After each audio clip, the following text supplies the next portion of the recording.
கிறிஸ்து வழி வாழ்வு பகுதி 4 பிரிவு 5 திருவருட்சாதனத்தின் மேன்மையும் குருத்துவ நிலையும்.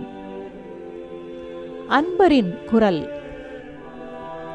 விண்தூதரின் தூய்மையும் புனித திருமுழுக்கு அருளப்பரின் புனிதமும் உனக்கு இருந்தாலும் இந்த திருவருட்சாதனத்தை பெறவோ தொடவோ நீ தகுதி படைத்தவன் அல்லன். மனிதன் கிறிஸ்துவின் திருவருட்சாதனத்தை ஆற்றுவதும் தொடுவதும் விண்ணவரின் அப்பத்தை உணவாக அருந்துவதும் தனது பலன்களின் காரணத்தால் அல்ல.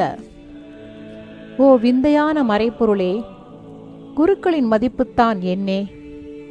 விண்தூதருக்கும் வாய்க்காத ஒன்று இவர்களுக்கு வழங்கப்பட்டிருக்கிறது. ஏனெனில் திருச்சபையின் ஒழுங்குபடி பட்டம் பெற்ற குருக்கள் மட்டும்தாம் திருப்பலி ஆற்றவும் கிறிஸ்துவின் உடலை ஆக்கித்தரவும் ஆற்றல் பெற்றுள்ளனர். காரணம், குரு இறைவனின் பணியாளர்.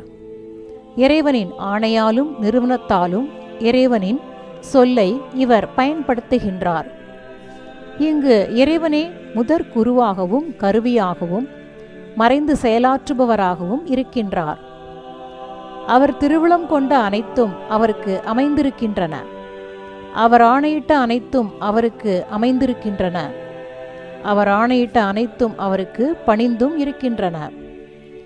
ஆகவே இந்த மாட்சிமிக்க திருவருட்சாதனத்தில் மனிதன் தனது பலனை விடவும் வெளி அடையாளத்தை விடவும் எல்லாம் வல்ல இறைவனையே அதிகம் விசுவசிக்க வேண்டும். எனவே அச்சத்துடனும் வணக்கத்துடனும் இப்பணியை செய்ய முன்வர வேண்டும். நீ உன்மேல் கவனமாயிரு.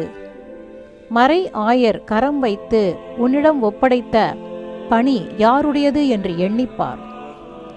இதோ நீ குருவாக்கப் பெற்றிருக்கின்றாய். திருப்பலி ஆற்ற அர்ப்பணிக்கப்பட்டிருக்கின்றாய். தக்க காலத்தில் உண்மையுடனும் பக்தியுடனும் இறைவனுக்கு பலி செலுத்த இன்றே உன்னை குற்றமற்றவனாக எண்பித்துக்கொள். இதனால் நீ உனது பொறுப்பை குறைத்துவிடவில்லை. மாறாக மிகவும் கடினமான ஒழுங்கின் பிணைப்பால் நீ கட்டப்பட்டிருக்கிறாய். மிக தூய நிலையில் வாழ கடமைப்பட்டிருக்கிறாய். குருவுக்கு எல்லா பண்புகளும் அணிகலன்களாக அமைந்திருத்தல் வேண்டும். பிறருக்கு அவர் நல்வாழ்வின் எடுத்துக்காட்டாய் விளங்க வேண்டும்.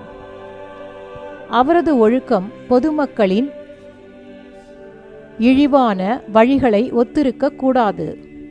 மாறாக விண்ணவரில் தூதர்களையும் மண்ணில் பண்பு நிறை மனிதர்களையும் ஒத்திருக்க வேண்டும். திரு உடைகளை அணிந்த குரு கிறிஸ்துவின் நிலையில் செயல்புரிகிறார். தமக்காகவும் அனைத்து மக்களுக்காகவும் பணிவுடன் இறைவனை இறந்து வேண்டுகிறார்.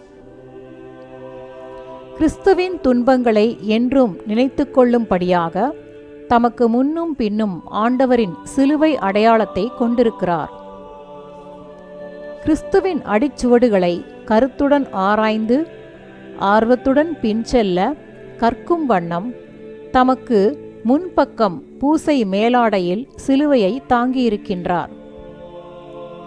தமக்கு பின்புறம் சிலுவையின் முத்திரை இடம்பெற்றிருப்பதன் காரணம், பிறர் தமக்கு இழைத்த இன்னல்கள் எல்லாவற்றையும் இறைவனுக்காக சாந்த மனத்துடன் பொறுமையாக ஏற்றுக்கொள்ள வேண்டும் என்பதுதான்.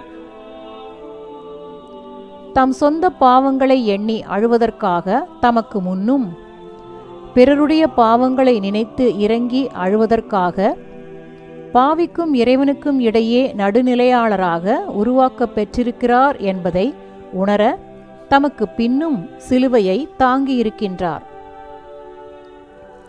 ஒருவர் அருளும் இரக்கமும் பெற தகுதி அடைவது வரை ஜபத்திலும் புனித அர்ப்பணத்திலும் சலிப்பின்றி நிலைத்திருப்பது அவசியம். குரு பலி செலுத்தும் போது இறைவனை பெருமைப்படுத்துகிறார். விண் தூதர்களை மகிழ்விக்கின்றார். திருச்சபையை கட்டி எழுப்புகிறார். வாழ்வோருக்கு துணையாகிறார். நீத்தாருக்கு இளைப்பாற்றி பெற்றுத்தருகிறார்.